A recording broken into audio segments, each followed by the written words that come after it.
Assalamualaikum warahmatullahi wabarakatuh. Sahabat beriman, segala puji bagi Allah, pencipta alam semesta. Salawat serta salam kepadanya Nabi besar Muhammad sallallahu alaihi wasallam. Video ini diambil dari beberapa sumber yang kami kupas, dari Koran Banjar, Sindeos, dan akses berita lokal lebih cepat. Dengan maksud pembuatan video ini agar kita lebih mencintai para ulama, datu-datu, wali-wali Allah, zuriatnya Nabi besar Muhammad sallallahu alaihi wasallam. Agar di masa yang akan datang, anak-anak kita tetap tahu tentang sejarah perjuangan Islam di tanah Nusantara ini. Dengan bismillahirrahmanirrahim, biografi Al-Mukarram ya Syekh Muhammad Abdul Samad Datu Sanggul, Al-Fatihah.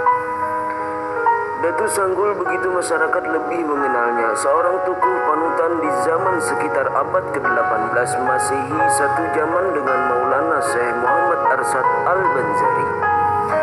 Ketulusan hatinya dalam melaksanakan ibadah dan ketakwaannya dalam menegakkan kalimat-kalimat Allah serta karamat yang diberikan Allah kepadanya membuat ia terkenal sampai ke pelosok negeri.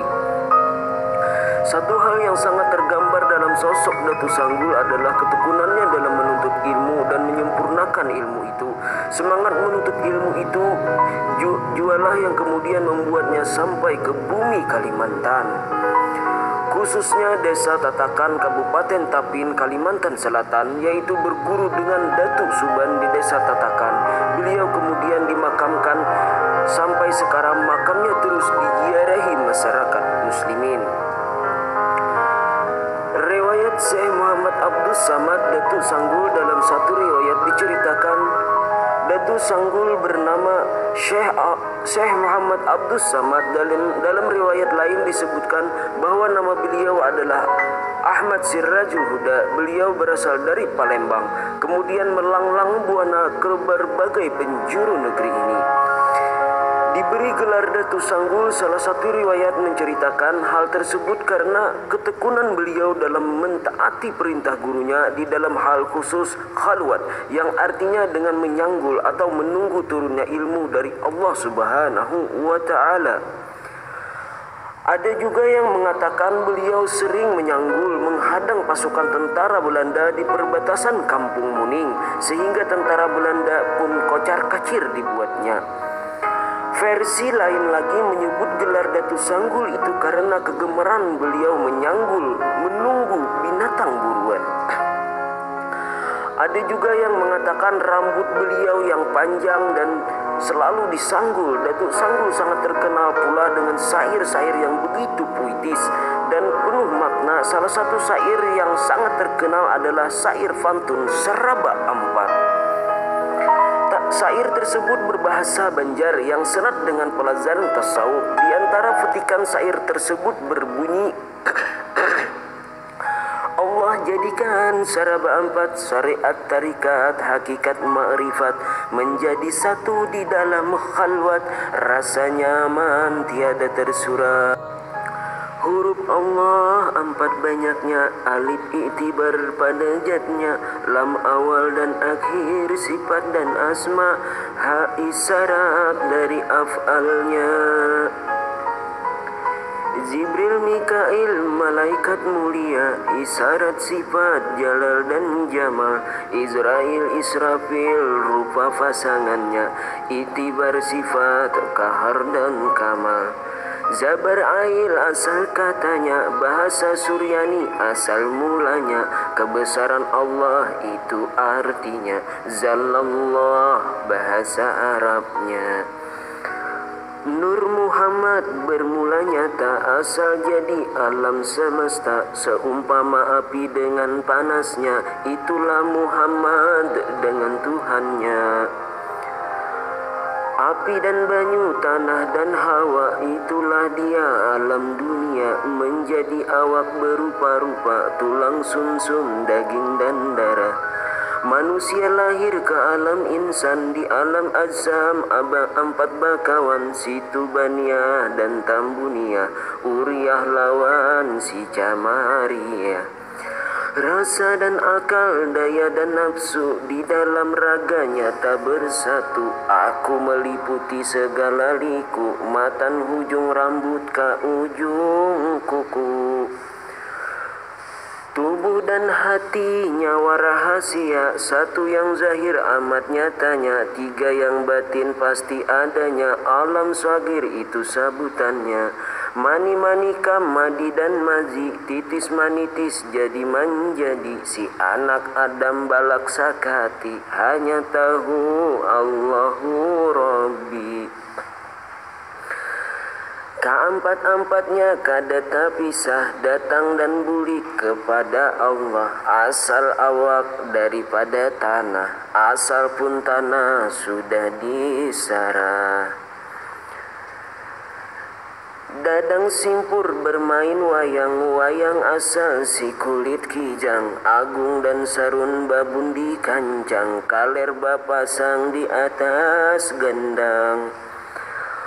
Wayang artinya si bayang-bayang, antara kadap si lawan tarang, semua majas harus dipandang, simpur balalakun hanya seorang. Samar bagung di nalagaring, si jambulita suara nyaring, empat isyarat amatlah penting, siapa hendak mencari haning. Ada lagi syair lain yang berbunyi riau, riau, riau padang si bunda, di sana padang si tarindu, dendam rindu tengadah bulan, di hadapan Allah kita bertemu. Syair itu dilantunkan Datu Sanggul saat muncul dari tengah sungai dan berjalan di atas air dengan tenangnya, tanpa basah sama sekali, terkecuali pada anggota wudhu beliau. Koroma Syekh Muhammad Abdus Samad Datu Sanggul selalu salat Jumat di Mekah dan menjadi murid Nabi Khidir pada waktu itu di kerajaan Banjar yang masyarakatnya sangat menjunjung tinggi nilai agama. Mewajibkan bagi anak laki-laki yang sudah akhil balik atau sudah dewasa atau melaksanakan salat Jumat di masjid kampung masing-masing. Kalau tidak melaksanakan kewajiban tersebut akan didenda oleh kerajaan. Dalam riwayat Datu Sanggul dipercayai memiliki karamat melaksanakan salat Jumat di Masjidil Haram setiap Jumat. Karena itu setiap hari Jumat beliau harus membayar denda kepada kerajaan sampai habis harta beliau. Hingga suatu saat yang tertinggal hanyalah kuantan dan landai, alat untuk memasak nasi dan sayuran. Dalam kondisi itu, setelah didesak oleh istri beliau karena tidak ada lagi yang bisa dipakai untuk membayar denda, Datu Sanggul akhirnya berjanji untuk melaksanakan salat Jumat di masjid kampungnya. Kala itu di sungai di kampung sedang meluap dan hampir terjadi banjir lantaran hujan yang sangat lebat. Pada malam harinya di saat para jamaah sedang berwudu di pinggir sungai, tiba-tiba Datu Sanggul datang dan langsung terjun ke sungai yang sedang meluap tersebut. Beliau bercebur lengkap dengan pakaiannya. Orang-orang yang berteriak dan menjadi gempar, dan tiba-tiba lagi di tengah kegemparan masyarakat itu Datu Sanggul muncul dari tengah sungai dan berjalan di atas air dengan tenangnya. Ia lalu langsung memasuki masjid. Lebih mengherankan, pakaian beliau tidak basah sama sekali kecuali anggota wudhunya. Masyarakat semakin terkejut tatkala melihat itu. Mengangkat takbir mulai salat Jumat diikuti jamaah lainnya, Datu Sanggul hanya melantunkan syair. Riau, riau padang si bunda, di sana padang si tamu-tamu, rindu dendam tengadah bulan, di hadapan Allah kita bertemu. Allahu Akbar. Bersamaan mengucap Allahu Akbar, tubuh beliau mengawang-awang hingga selesai orang mengerjakan salat Jumat. Keadaan Datu Sanggul yang demikian membuat orang-orang yang berada di masjid semakin keheranan. Aku tadi salat di Mekah, kebetulan di sana ada selamatan dan aku meminta sedikit, mari kita cicipi bersama walau sedikit, kata Datu Sanggul di saat orang-orang masih keheranan. Sejak itulah masyarakat percaya sepenuhnya bahwa Datu Sanggul adalah seorang waliullah. Barang-barang Datu Sanggul yang semula disita pun dikembalikan oleh pihak kerajaan. Dalam riwayat Karamat Datuk Sanggul ini pun dibuktikan Datuk Kalampayan Syekh Muhammad Arsyad Al-Banjari pada suatu hari Jumat di kota Mekah. Datuk Kalampayan ada di sana waktu di Masjid Mekah untuk melaksanakan salat Jumat berjamaah. Datuk Kalampayan melihat seorang sembahyang di dekatnya. Beliau tertarik untuk mengetahui karena orang itu mengenakan baju Palembangan hitam dan celana hitam serta memakai laung. Datuk Kalampayan yakin bahwa itu bukan orang Mekah karena orang-orang Mekah tidak ada yang memakai demikian pakaian seperti itu, hanya dipakai oleh orang Banjar atau orang tanah Jawi. Peristiwa itu dilihat Datuk Kalampayan selama beberapa kali. Tidak salah lagi, ini orang Banjar, ujar Datuk Kalampayan. Lalu Datuk Kalampayan mengulurkan tangannya bersalaman sambil bersolawat. Tak hanya sampai bertemu di masjid, Datuk Kalampayan membawa Datuk Sanggul ke rumahnya Syekh Muhammad Arsyad, lalu bertanya dan dijawab orang tersebut. Ia bernama Datuk Sanggul dan Datuk Kalampayan bertanya lagi, saudara ini orang mana, asal negeri mana, sudah berapa lama tinggal di Mekah? Datuk Sanggul menjawab pertanyaan itu dengan senyuman yang manis. Saya setiap Jumat datang ke sini untuk sholat dan aku berasal dari Banjar. Tempat diamku di Banjar, Kampung Tatakan, ujar Datuk Sanggul. Jauhnya kalau begitu melewati Martapura, Kayu Tangi, Malawi tempat tinggal ulun. Itu sangat jauh. Jika mun kaya itu, pian kamari setiap Jumat, ujar Datuk Kalampayan.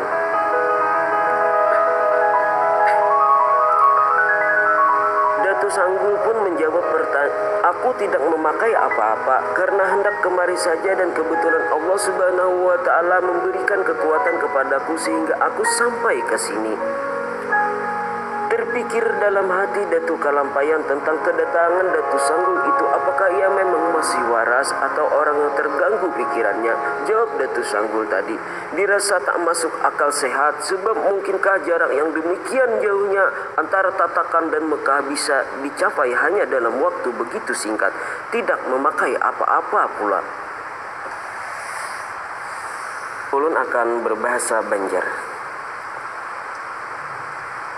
Namun dari dialek bahasanya, Datuk Kalampayan yakin bahwa Datuk Sanggul adalah berasal dari Banjar. Untuk menguji ketidakpercayaannya itu, Datuk Kalampayan pun kemudian berkata kepada Datuk Sanggul, amun pian bubujur bulik datang dari Tatakan ke Mekah, coba tolong pian pada hari Jumat nang akan datanglah bawa akan ulun ni oleh-oleh dari kampung. Ulun ni sudah sangat lawas kadu bulik ke kampung, kira-kira 30 tahun lamanya selalu berada di Mekah. Nah, kira-kira musim buah apa di kampung kita, terutama di Martapura sekarang ini, musim apa leh Datuk? Kira-kira, ujar Datuk Kalampayan. Datuk Sanggul lalu berdiri di depan jendela, tangannya dilambai-lambai sidin keluar jendela. Ketika ia menarik pulang tangan beliau dari jendela, adalah buah durian lawan asam kuini di tangan sidin. Lalu ujar Datuk Sanggul, nah Datuk Kayu Tangi, ambil durian lawan kuini ini nah, datang dari Sungkai. Datuk Sanggul buah ini diterima Datuk Kalampayan dan diperiksa, masih ada bagetah di tangkai asam kuini itu, sama seperti imbah diputik dari higa rumah. Masak ha pulang segera Datuk Kalampayan tadi menguyak ke buah tadi. Memang betul durian dan kayu tangi di Mekah, kedua buah tersebut tidak ada. Asam kuini jauh aja kada tapi ada di sana, kecuali jenis asam-asaman yang lain yang ada di Mekah. Jadi Datuk Kalampayan tadi mulai heran nih lawan nang Datuk Sanggul. Subhanallah, subhanallah, subhanallah. Di suatu saat Datuk Kalampayan kembali ke tanah Banjar. Ia semakin kaget karena ada buah kuini dari kerajaan Banjar yang tiba-tiba menghilang. Rupanya buah kuini itulah yang diputik Datuk Sanggul untuk Datuk Kalampayan. Sejak itu Datuk Sanggul dan Datuk Kalampayan semakin sering bertemu di setiap salat Jumat, dan karena saling bertemu maka terjalinlah antara keduanya persaudaraan. Datuk Sanggul dibawa ke kediaman Syekh Muhammad Arsyad. Datuk Sanggul pun tidak pernah menolak untuk diajak ke rumah Datuk Kalampayan. Dari persahabatan itu terlahirlah sebuah kitab yang dinamakan Kitab Barencong, yakni kitab yang dibagi dua secara diagonal, satu dipegang oleh Datuk Kalampayan dan sebagian lagi dibawa oleh Datuk Sanggul Syekh Muhammad Abdus Samad. Datuk Sanggul atau Syekh Abdus Samad atau Syekh Abdul Sirajul Huda berasal dari Palembang. Ia berguru kepada Datuk Suban, seorang ulama besar yang ditemuinya dalam pamimpian. Yang tinggal di Kalimantan Selatan. Setelah mendapat restu dari ibunya, dia berlayar ke Kalimantan melalui Selat Bangka, Belitung dan kota Banjarmasin hingga tiba di Kampung Muning, Pantai Mubut, Ayu, Tiwadak, Gampa, Rantau Tafin, Kalimantan Selatan pada tahun 1750 Masehi. Singkat cerita, Datuk Sanggul menjadi murid kesayangan Datuk Suban dan diberi sebuah kitab pusaka yang bentuk segi 8. Rupanya ketika kitab itu diserahkan, akhir hayat Datuk Suban karena tak lama kemudian dia wafat dalam balutan awan putih yang mengepul ke udara ketika tengah berjalan meninggalkan tempat upacara penyerahan kitab tersebut.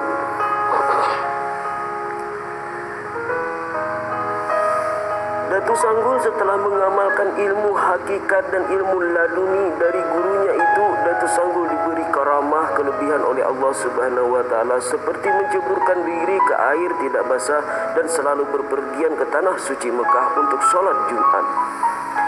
Setiap hari Jumat sholat di Mekah Masjidil Haram. Dia juga berteman dengan Syekh Muhammad Arsyad Al-Banjari sejak tahun 1760 yang bertemu setiap sholat Jumat di Mekah.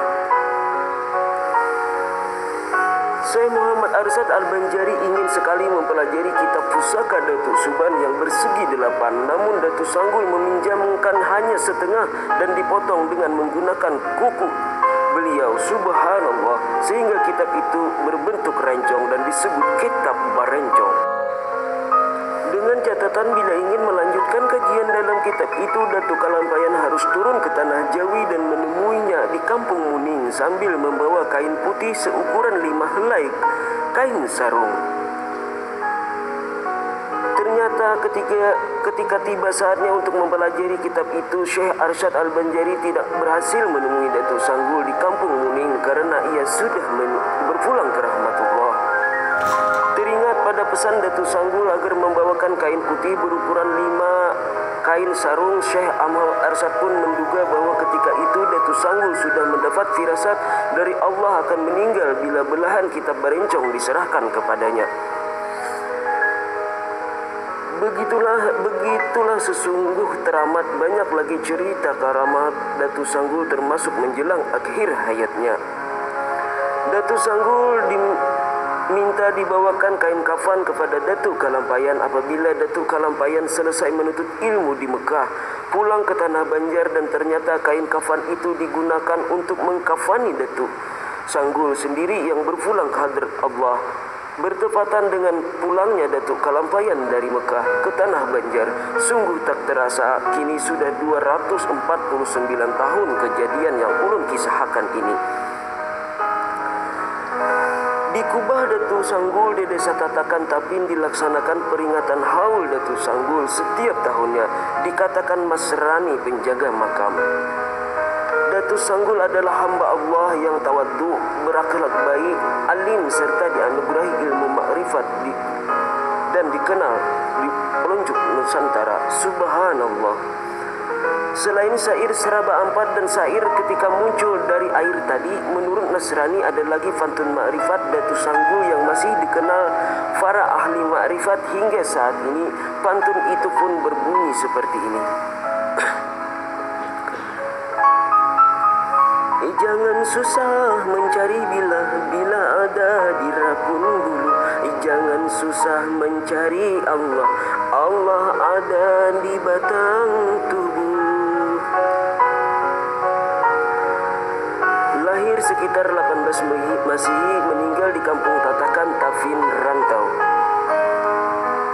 Untuk mengenang jasa-jasanya pada masyarakat dijadikanlah sebuah rumah sakit Rantau dan rumah sakit itu diberi nama Datuk Sanggul.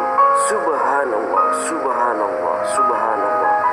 Itulah sebagian dari banyak kisah Tuan Syekh Muhammad Abdus Samad atau Syekh Abdus Sirajul Huda Datuk Sanggul, seorang wali Allah Subhanahu wa Ta'ala. Semoga menambah kecintaan kita kepada para datu-datu kita, wali-wali Allah, pada zuriatnya Rasulullah Sallallahu Alaihi Wasallam. Mohon dimaafkan atas kekurangan dari video ini, baik dari cerita, suara, gambar. Sudilah kiranya memberikan masukan melalui kolom komentar di bawah video ini. Ulun nama Husna atas ini channel mengucapkan terima kasih kepada Pian Barataan. Semoga kita dikumpulkan bersama orang-orang soleh, wali-wali Allah, zuriatnya Rasulullah. Amin ya Allahu ya Rabbal Alamin. Assalamualaikum warahmatullahi wabarakatuh. Terima kasih beribu-ribu terima kasih banyak. Jazakallah, syukran kasih. Wallahu a'lam.